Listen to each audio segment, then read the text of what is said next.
दोस्तों, वेलकम है आपका हमारे यूट्यूब चैनल में। कर्मचारियों, पेंशनर्स और फैमिली पेंशनर्स के लिए मैं आपको अभी 4 से 5 बड़े अपडेट में देने वाला हूं। साथ ही साथ आपको कई सारे इसमें खुशखबरी भी हैं और फाइनली जो है आपका जुलाई 2022 से जो महंगाई भत्ता और महंगाई राहत यानी डीए और डीआर है उसकी अनाउंसमेंट को लेकर के मैं बड़ी खुशखबरी देने वाला हूं। बाकी और भी बड़े अपडेट्स हैं। पूरे वीडियो को लास्ट तक देखिएगा, बने रहिए हमारे साथ इस वीडियो में लास्ट तक। और अगर चैनल पे पहली बार आएँ तो चैनल को ज़रूर सब्सक्राइब करिएगा। हम आपके लिए ऐसी न्यूज़ इन्फॉर्मेशन लाते रहते हैं। साथ ही साथ चैनल सब्सक्राइब करने के बाद में बेल आइकन को भी प्रेस करिएगा, तभी आपके पास हमारी वीडियोस की लेटेस्ट नोटिफिकेशन हो आएगी और आप हमारी वीडियोस को इसी तरीके से आप आगे भी वॉच कर पाएंगे। ये वीडियो थोड़ा सा बड़ा हो सकता है, लेकिन आपको जो है कई सारे अपडेट्स देखने को मिलेंगे जिनसे आपको जो है आपके सारे डाउट्स क्लियर हो जाएंगे, चाहे वो डीए डीआर पर हो, चाहे वो 18 मंथ डीए एरियर पर हो, फिक्स्ड मेडिकल अलाउंसेस पे हो, आपकी बेसिक पेंशन में बढ़ोतरी से रिलेटेड हो, और भी कई सारे अपडेट देने वाला हूँ। चलिए पहली बार अपडेट की तरफ लेके चलते हैं। तो कर्मचारियों और पेंशनर्स के लिए जो आपका जुलाई 2022 से महंगाई भत्ता और महंगाई राहत है उसकी जो एजेंडा कैबिनेट बैठक में जाने वाला था उसकी जो फाइल है वो टेबल पर पहुंच चुकी है। यानी कि उस जो एजेंडा कैबिनेट मीटिंग में होगा उसमें जो है महंगाई भत्ते और महंगाई राहत का भी मुद्दा उसमें रहेगा। अमर उजाला में छपी खबर के अकॉर्डिंग आप देख सकते हैं आपकी स्क्रीन पर भी, केंद्र सरकार के कर्मचारियों पेंशनर्स को 1 जुलाई से ही महंगाई भत्ता, डीए व महंगाई राहत डीआर मिलने की राह प्रशस्त हो गई है। केंद्रीय कैबिनेट की बैठक के एजेंडे वाली टेबल पर डीए डीआर की फाइल पहुंच गई है। सूत्रों के मुताबिक अब उस फाइल पर कैबिनेट की मुहर लगना बाकी रह गया है। इससे पहले जब भी कभी वह फाइल टेबल पर पहुंची है तो डीए डीआर यानी महंगाई भत्ते और महंगाई राहत की घोषणा हुई है। इस बार भी डीए और डीआर में 4 से 5% की वृद्धि हो सकती है। मौजूदा समय में 34% की दर से महंगाई भत्ता मिल रहा है। अगर इसमें 4% की बढ़ोतरी होती है तो डीए और डीआर को की दर जो है 38% तक पहुंच जाएगी। और इसके अलावा जो है महंगाई भत्ते में 4 से फीसदी 5 जो 4% महंगाई भत्ता में बढ़ोतरी होगी। उसके बाद केंद्र सरकार जो है आप सभी को पता है कि 1 साल में 2 बार डीए और डीआर में बढ़ोतरी करती है। और अब जो है इसका जो पूरा all India consumer price index का डेटा के अकॉर्डिंग जो है अब आपको जो पूरा सारी चीज़ें जो भी रहेंगी वो अब लास्ट सितंबर के मंथ तक जो है इसमें सारी चीज़ें अपडेट हो जाएंगी। साथ ही साथ कर्मचारियों और पेंशनर्स के जो 38% महंगाई भत्ता में बढ़ोतरी के साथ ही आपको जो है जुलाई और अगस्त महीने का आपका डीए एरियर भी प्रोवाइड कराया जाएगा। तो ये बड़ी अपडेट थी आपके डीए डीआर पर।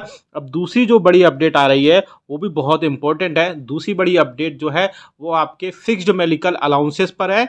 जैसा कि आप सभी को पता है कि ऐसे पेंशनर्स और फैमिली पेंशनर्स जो कि नॉन सीजीएचएस एरियाज में रहते हैं, जहां पर सीजीएचएस के हॉस्पिटल्स नहीं है, सीजीएचएस के डिस्पेंसरीज नहीं है या वहाँ उनके वेलनेस सेंटर नहीं है, तो उन ऐसे क्षेत्र में ऐसे एरिया में नॉन सीजीएचएस कर्मचारी पेंशनर्स को और फैमिली पेंशनर्स को उनको फिक्स्ड मेडिकल अलाउंसेस प्रोवाइड कराया जाता है जो कि 1,000 रुपये है। तो ऐसे में पेंशनर्स एसोसिएशन ने सरकार को एक लेटर लिख के बोला है कि सरकार जो है फिक्स्ड मेडिकल अलाउंसेस की जो रेट है उसको 1,000 रुपये से बढ़ा करके 3,000 रुपये करे, क्योंकि जो ओपीडी का खर्च है, मेडिसिन की कॉस्ट है, वो काफ़ी हद तक बढ़ चुकी है जो कि 1,000 रुपये में पॉसिबल नहीं हो पाती है। तो ऐसे में पेंशनर्स को बहुत ज़्यादा दिक्कत का सामना करना पड़ता है। तो सरकार से रिक्वेस्ट की गई है कि सरकार जो है 1,000 रुपये से बढ़ा करके 3,000 रुपये करे, जिससे पेंशनर्स और फैमिली पेंशनर्स को बहुत ज़्यादा राहत मिल सके। आप सभी को पता है कि फिक्स्ड मेडिकल अलाउंसेस के ये सब रिक्वेस्ट पर सरकार का आंसर भी आया है। सरकार ने बोला है, गवर्नमेंट ने बोला है कि जो स्कोवा की मीटिंग हुई थी उसमें आंसर आया था कि सरकार जो मैटर जो है ये पूरा अंडर कंसिडरेशन है। इसके रिगार्डिंग या इससे कंसर्न मिनिस्ट्री और डिपार्टमेंट इसमें काम कर रहे हैं। इसमें कोई ऑफिशियल अपडेट आएगा तो वह आपको ज़रूर बता देंगे। अब बड़ी खबर की तरफ लेके चलते हैं जो आ रही है आपके 18 मंथ के डीए और डीआर पर। आप सभी को पता है कोविड के टाइम पे 18 मंथ का जो डीए और डीआर की 3 इंस्टॉलमेंट्स थी उनको फ्रीज किया गया था, लेकिन बाद में जो है डीए और डीआर को बढ़ते क्रम में यानी रेस्पेक्टिव क्रम में आगे जो है महंगाई भत्ता और महंगाई राहत आप सभी को दिया गया था। लेकिन जो 18 माह का डीए डीआर था का एरियर्स था वो आपको नहीं दिया गया था। ऐसे में अब जो खबर आ रही है, अब मीडिया में ऐसी खबरें आ रही हैं कि सरकार जो है सितंबर के लास्ट मंथ में जो कैबिनेट की बैठक हो रही है, जिसमें डीए और जो 4% महंगाई भत्ते और महंगाई राहत का मुद्दा है, यानी कि 4% की महंगाई भत्ते और महंगाई राहत की अनाउंसमेंट होने वाली है, उसमें ही जो है 18 महीने के डीए और डीआर की जो है घोषणा हो सकती है। ऐसा मीडिया में खबरें आ रही हैं, लेकिन मैं आपको बता दूं, मुझे नहीं लगता कि अभी जो है 18 मंथ का डीए और डीआर की घोषणा जो है वो इस मंथ हो सकती है, क्योंकि सरकार ऑलरेडी जो है 4% डीए और डीआर का जो है बढ़ा रही है। तो ऐसे में जो है कर्मचारियों और पेंशनर्स के लिए जो 18 मंथ का डीए डीआर है, तो इस महीने जो बढ़ना बहुत ही कम चांसेस हैं, लेकिन फिर भी कुछ कहा नहीं जा सकता। लेकिन अकॉर्डिंग टू मी बहुत कम चांसेस हैं कि आपको 18 मंथ का डीए और डीआर इस समय सरकार आपको प्रोवाइड करा पाए। दूसरी बड़ी चीज़ है, जो आपके यूनियंस और फेडरेशंस हैं, उन्होंने सरकार से टाइम टू टाइम जो है लेटर लिख करके 18 मंथ के डीए और डीआर की जो एरियर्स है उसको जो है रिटर्न करने की, वापस करने की सरकार से रिक्वेस्ट की है। और उन्होंने ये भी बोला है कि गवर्नमेंट जो है सेटलमेंट की सिचुएशन में आए, और कर्मचारियों और पेंशनर्स को अगर एक बार में पैसा नहीं मिल सकता है पूरे एरियर्स का, तो 3 से 4 अलग अलग इंस्टॉलमेंट्स में कर्मचारियों और पेंशनर्स को जो 18 माह का डीए और डीआर है वो उनको प्रोवाइड करा पाए। और अब लेके चलते हैं आपकी सबसे इम्पोर्टेंट खबर पर, जो आ रही है पेंशनर्स और फैमिली पेंशनर्स की बेसिक पेंशन में बढ़ोतरी को लेकर के। जी हाँ दोस्तों, पेंशनर्स और फैमिली पेंशनर्स के जो बेसिक पेंशन है उसमें बढ़ोतरी से रिलेटेड बड़ी खबर आ रही है।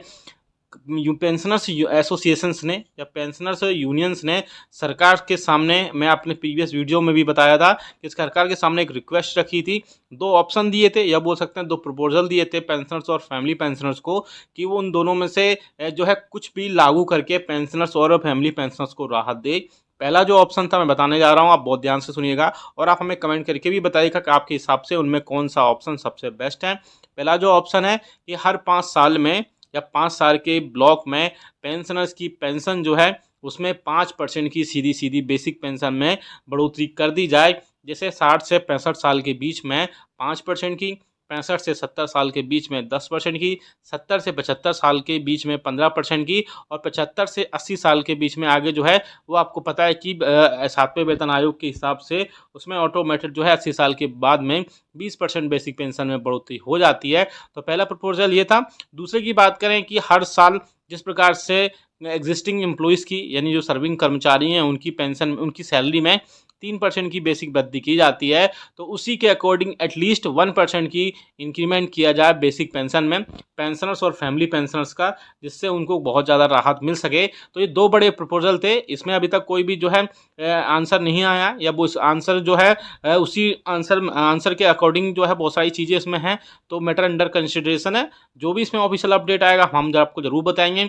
आप हमें कमेंट करके बताइए कि आपके हिसाब से कौन से जो मैंने आपको इश्यूज़ बताए, कौन कौन सी जो न्यूज़ थी वो अच्छी थी, या कौन कौन सी में क्या क्या जो है अमेंडमेंट की ज़रूरत है। साथ ही साथ ये दोनों पेंशन के ऑप्शन में कौन कौन से ऑप्शन बेटर हैं आप सभी के लिए। तो वीडियो अच्छा लगा तो लाइक करिएगा, शेयर सभी के साथ करिएगा। ऐसे न्यूज़ इन्फॉर्मेशन और अपडेट्स के लिए चैनल को भी सब्सक्राइब कर लेगा।